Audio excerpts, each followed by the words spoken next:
రబీ కంది ప్రస్తుతం పూత కాత దశలో ఉంది. ఖరీఫ్ కందితో పోల్చితే తెగుళ్ల బెడద తక్కువగా ఉన్నా పురుగు మాత్రం ఆశిస్తూనే ఉన్నాయి. వీటి వల్ల పంట దిగుబడులు తగ్గిపోయే ప్రమాదం ఉంది. వీటి నివారణకు వెంటనే సమగ్ర సస్యరక్షణ చర్యలు చేపట్టాలని సూచిస్తున్నారు ఆదిలాబాద్ కృషి విజ్ఞాన కేంద్రం శాస్త్రవేత్త రాజశేఖర్.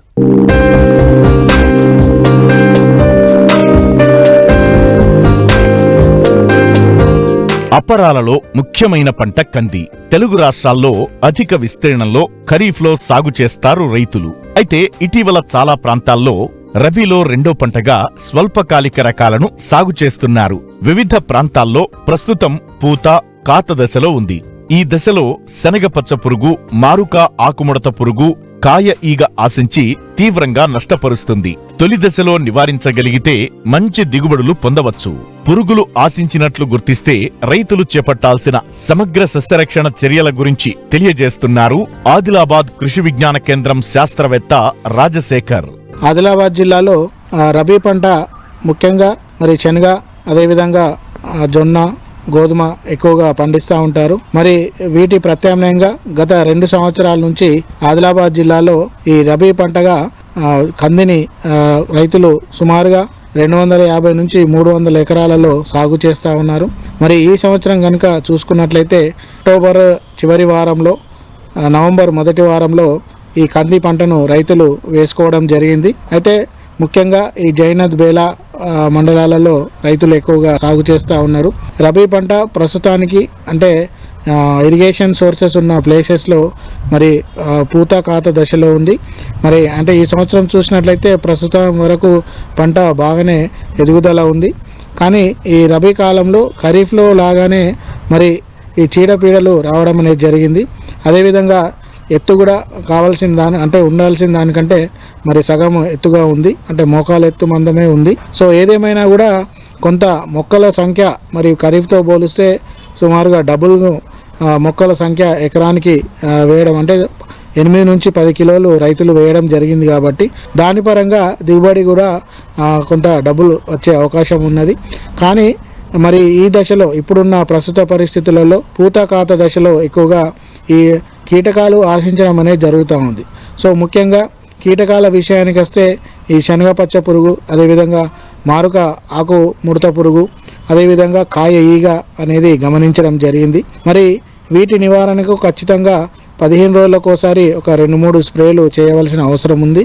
ముఖ్యంగా ఈ మూడింటి నివారణకి ఫ్లూబెండమైడ్ ఎకరానికి 40 మిల్లీలీటరు లేదా లాంబ్డాసైలోత్రిన్ క్లోరాంత్రినిప్రోల్ అనే మందు ఎకరానికి 80 మిల్లీలీటర్లు లేదా ఇండాక్సోకార్బ్ ప్లస్ నోవలురాన్ అనే మందు ఎకరానికి 330 మిల్లీలీటర్లు. ఈ మూడింట్లో ఏదైనా కూడా అంటే ఆల్టర్నేట్గా పిచికారీ చేసుకున్నట్లయితే ఈ యొక్క పురుగులను నివారించుకోవచ్చు. అదేవిధంగా ముఖ్యంగా కాయ ఈగ కూడా కాయ లోపల ఉండి ఎక్కువగా నష్టపరుస్తూ ఉంటుంది. కాబట్టి కాయ ఈగ నివారణకి థయాక్లోప్రిడ్ అనే మందు ఎకరానికి 300 మిల్లీలీటరు మరి 200 లీటర్ల నీటిలో కలిపి పిచికారీ చేసుకున్నట్లయితే కాయ ఈగను కూడా నివారించుకోవచ్చు. సో ఈ విధంగా ముఖ్యంగా మరి ఖరీఫ్తో పోలిస్తే రబీలో ఎండు తెగులు సమస్య తక్కువగా ఉన్నా కూడా ఈ కీటకాల సమస్య ఎక్కువ ఉంది. కాబట్టి వాటిపైన దృష్టి సారించాలి. ఇకపోతే మరి ఉష్ణోగ్రతలు ఇప్పుడు జనవరి ప్రాంతం నుంచి ఎక్కువగా మనకు అత్యధికంగా ఉష్ణోగ్రతలు నమోదు కావడం జరుగుతూ ఉంది.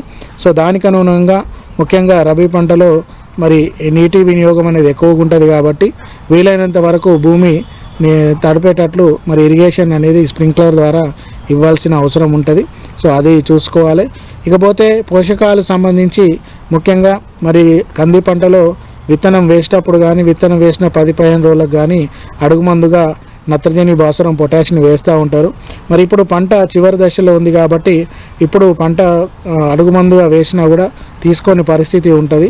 కాబట్టి పైన పిచికారీ చేసే ఎరువులైనటువంటి ముఖ్యంగా 13-0-45 లేదా 3-19 లేదా 3-20 లీటర్ 10 గ్రాములు లీటర్ నీటి కలుపుకొని పిచికారీ చేసుకున్నట్లయితే మరి మొక్క బలంగా పెరగడము, తద్వారా కాయలు సరిగా పెరగడము, కాయ సైజు, గింజ సైజు సరిగా రావడానికి ఆస్కారం ఉంటుంది. మరి ఈ పోషక ఎరువులను పురుగు తెగుళ్ళ మందుతో కలిపి కూడా పిచికారీ చేసుకోవచ్చు. సో ఈ విధంగా ముఖ్యంగా నీటి వినియోగము, పైపాటుగా పోషకాల పిచికారీ, అదేవిధంగా చీడపీడలపైన దృష్టి సారించాల్సిన అవసరం ఉంది. ఈ విధంగా దృష్టి సారించినట్లయితే మంచి దిగుబడి వచ్చే అవకాశం ఉంటుంది. ఇక అక్కడక్కడ మరి ఒకవేళ అంటే నీళ్ళ తడి ఎక్కువ అయినప్పుడు లేదా మిర్చి వేసిన పంటల్లో మరి అక్కడక్కడ ఒక మొక్క ఎండిపోయే అవకాశం ఉంటుంది.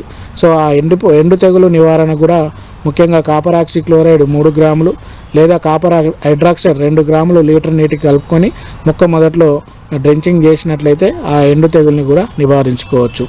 సో ఈ విధంగా సమగ్రమైన యాజమాన్య పద్ధతులు పాటించినట్లయితే రబీ కందిలో మంచి దిగుబడి సాధించే అవకాశం ఉంటుంది.